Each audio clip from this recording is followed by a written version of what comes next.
कृष्णारी बऱ्याचदा प्रत्येक माणसाला असा प्रश्न पडत असतो की हे वारकरी एवढा गंध का लावत असतील, किंवा हा गंध लावण्याचा प्रकार, याच्या पाठीमागचं शास्त्र काय, किंवा किती जागेवरती गंध लावला पाहिजे, का लावला पाहिजे, कोणता गंध लावला पाहिजे, असा प्रत्येक प्रश्न काही काही संप्रदायामध्ये, आपल्या धर्मज्ञानामध्ये प्रत्येक माणसाला पडतात.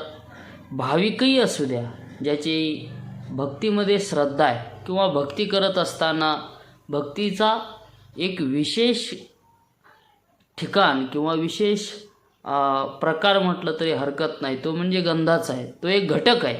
आणि भक्ती हा कोणत्या देवाचा भक्त आहे हे त्याच्या गंधावरून ओळखला जातो. मग वैष्णव असला तर त्याचा गंध असा उभा असतो, शैव असला तर त्याचा गंध हा आडवा असतो. असा ज्याच्या त्याच्या संप्रदायावरून त्या गंधाचा प्रकार पडलेला असतो. परंतु आपण वारकरी आहोत, आणि मग वारकऱ्याने कोणता गंध लावला पाहिजे, त्याच्या पाठीमागचं शास्त्र काय, तर त्याला अनेक ग्रंथामध्ये संत महात्म्यांनी त्याला पुरावे दिलेले आहेत. की तुळशी माळ गळा, गोपी चंदन टिळा आणि हृदयी कळवळा वैष्णवांचा. तसेच वारकऱ्याने आपल्या कपाळावरती गोपी चंदन आणि त्याचबरोबर बुक्का लावला पाहिजे. बुक्क्याचं कारण काय, तर देवाचा जो रंग आहे तो आहे काळा, ठाईचाची काळा, असं शास्त्रात वर्णन आहे. आणि म्हणून आमच्या देवाचा रंग काळा आहे आणि बुक्क्याचाही रंग काळा आहे.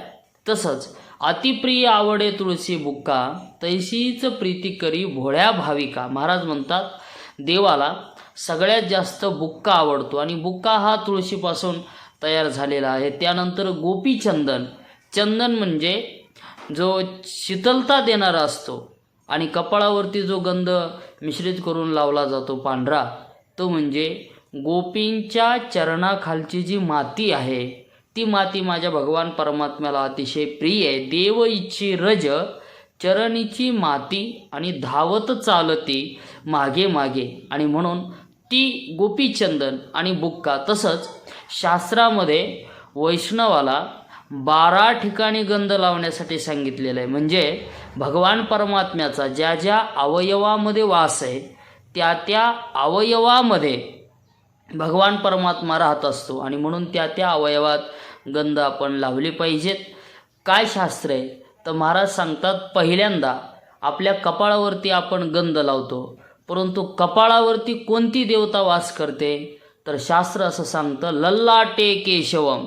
कपाळावरती भगवान शंकरजी वास करतात, भगवान परमात्मा राहतो, आणि म्हणून कपाळावरती आपण गंध लावला पाहिजे.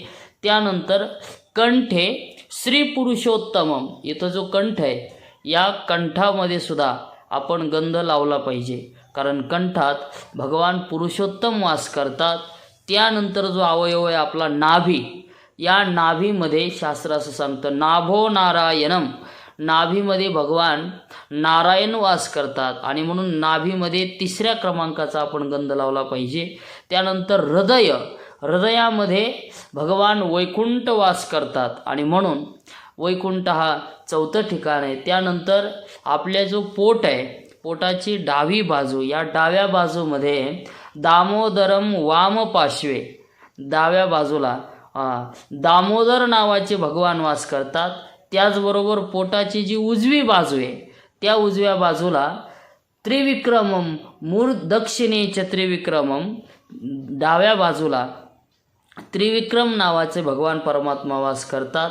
त्यानंतर आपली जी शेंडी आहे, वारकऱ्याला शेंडी असते, मस्तकाचा अग्रभाग, या शेंडीच्या ठिकाणी भगवान ऋषिकेश वास करतात, आणि म्हणून तिथेही गंध लावला पाहिजे. त्यानंतर आपली पाठ आहे, पाठीच्या ठिकाणी पद्मनाभ हे वास करतात.